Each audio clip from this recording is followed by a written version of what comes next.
Hello beautiful people, welcome back to my YouTube channel, and if this is your first time stopping by, you are highly welcome as well. So without further ado, let's get right into today's tutorial. Okay, today we'll be making butterfly locks, short butterfly locks, and I'm sure you've not seen this pattern before. So what I'm going to be using for this butterfly lock is this kinky extension from Lush. You can use any brand that you have, and then this crochet that she brought.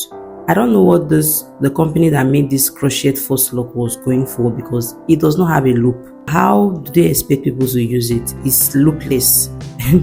So I'm going to be using this crochet as the base for the butterfly locks that I'm doing. Okay, so as you saw, I cut the crochet. Should I call it crochet or locks?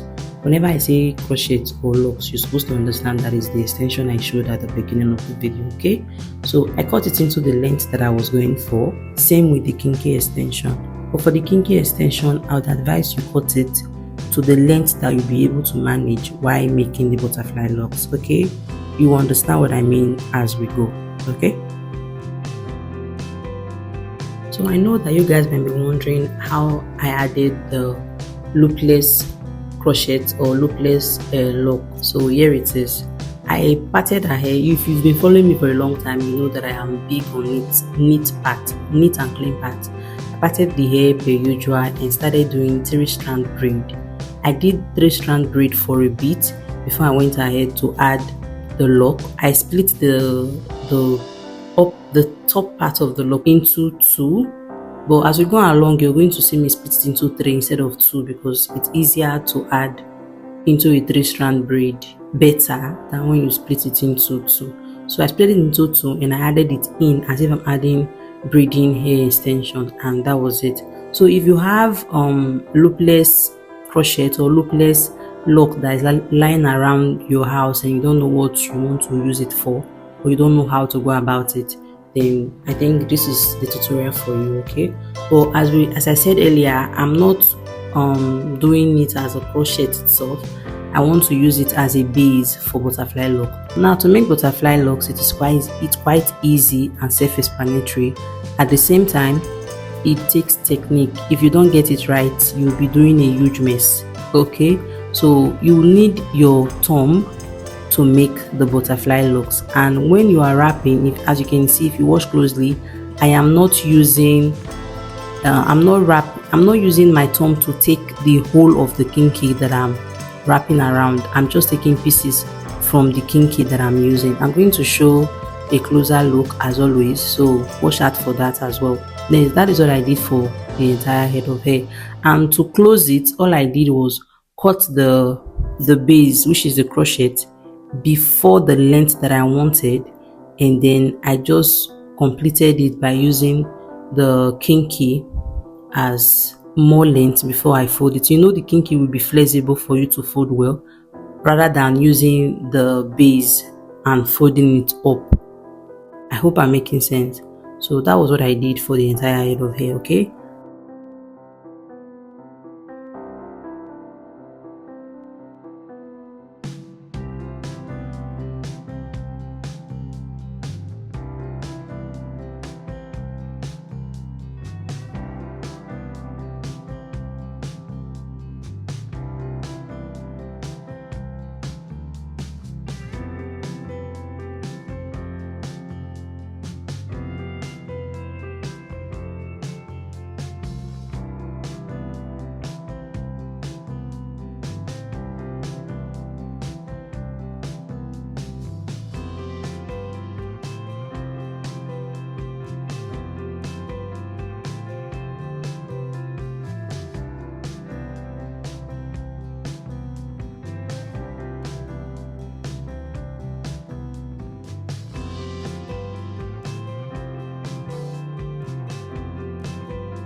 So like I mentioned earlier, you braid the hair, you do 3-strand braid for a bit, and then you see me splitting it into 3 instead of 2, which is the crochet lock, by the way.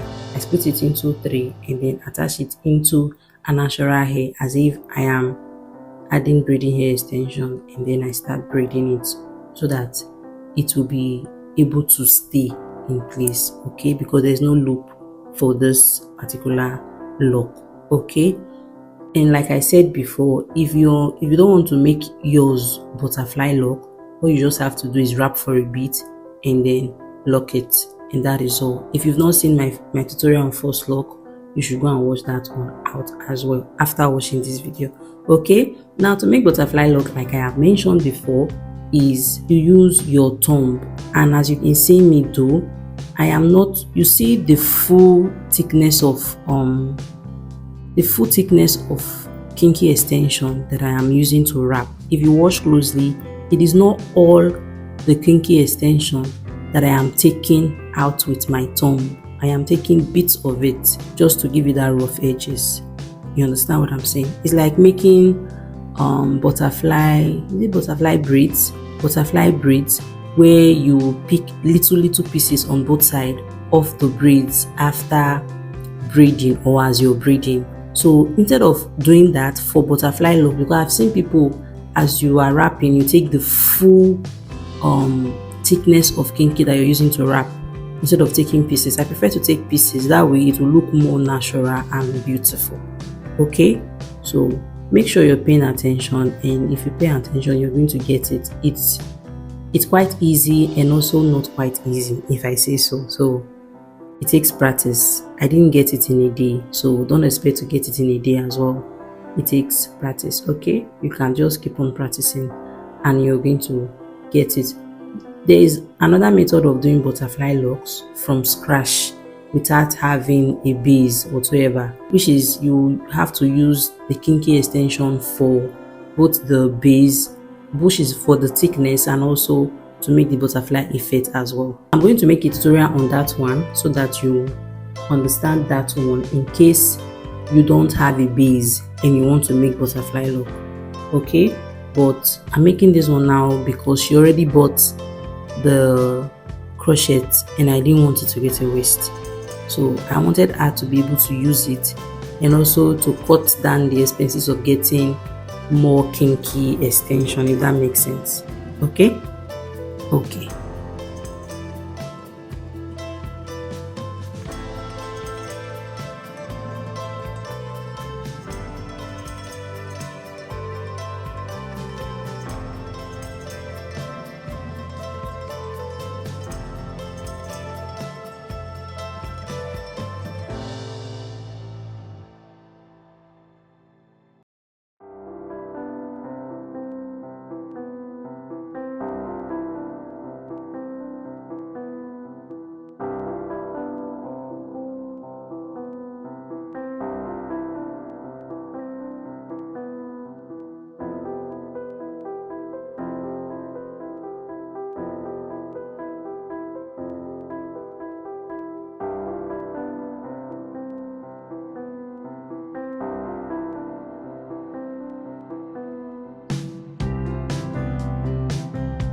So I know by now you should be able to make butterfly locks, or you should have like a little understanding on how to make butterfly lock using beads. What I'm showing right here is the kind of space you should give before adding your beads.